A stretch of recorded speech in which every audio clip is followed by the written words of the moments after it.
Ursula von der Leyen has pressed on with plans to hold the EU-US Trade and Technology Council despite Emmanuel Macron pushing to scrap the Crunch summit.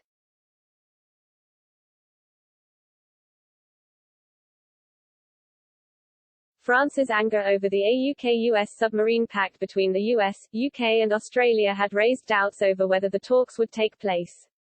But the European Commission last night confirmed the gathering will happen, as scheduled, in Pittsburgh on September 29. This will come as a huge blow to Paris at a time when it is trying to flex its diplomatic muscles in a bid to secure compensation after Australia pulled out of a contract for the purchase of 12 French-built submarines.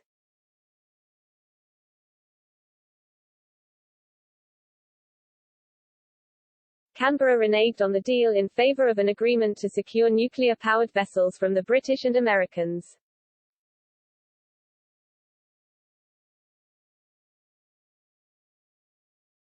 A Commission spokeswoman said, "The Commission confirms that the Trade and Technology Council will take place in Pittsburgh next week."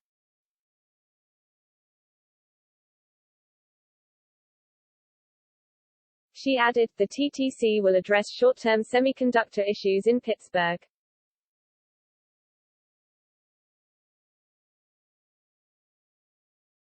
Following in-depth discussion at the European Council in October, conversations on mid- and longer-term strategic semiconductor issues will begin in TTC working groups to prepare for the next TTC in Europe.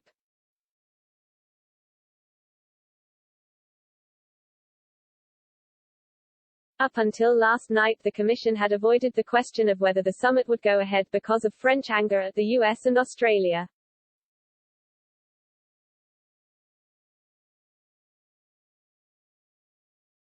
Commission President Mrs. von der Leyen has vowed to show solidarity with Paris over the submarine snub.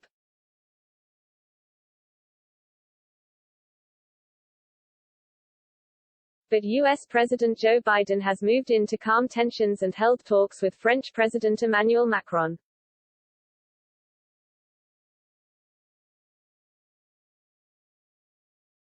The White House boss conceded that Washington should have consulted Paris over the defense pact.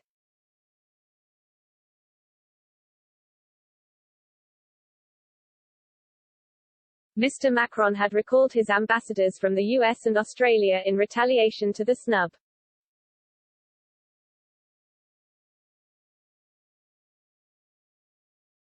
But the French leader has since sent his envoy back to Washington after speaking to Mr. Biden.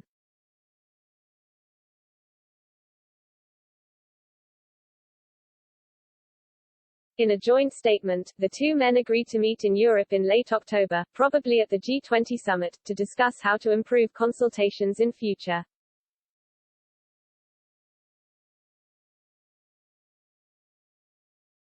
Mr. Macron said he would dispatch his withdrawn ambassador back to Washington, D.C. next week.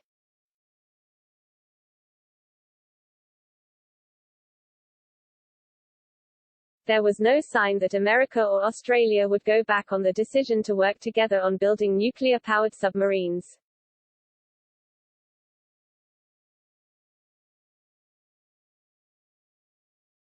Analysts have described the AUK-US alliance as probably the most significant security arrangement between the three nations since World War II.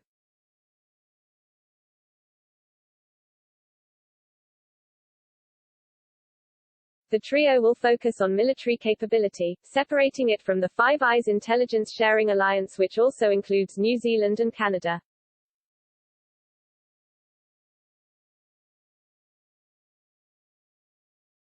While Australia's submarines are the main plank, AUK-US will also involve the sharing of cyber capabilities and undersea tech.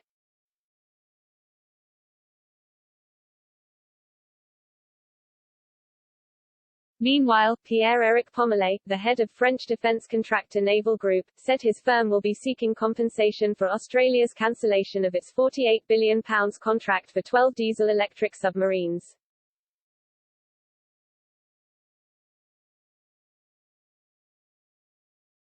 He said the only valid point of the proposed New Deal is the decision to acquire nuclear-powered boats. When, how, with which partners, which technological transfer? No one knows. Australia, on the other hand, knows what it is losing and what we were committed to building.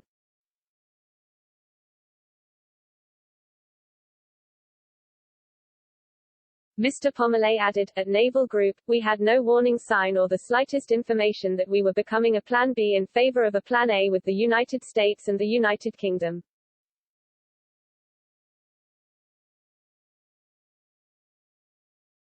Discussions between these two countries and Australia have undoubtedly been conducted in a very small circle at the highest political level for several months.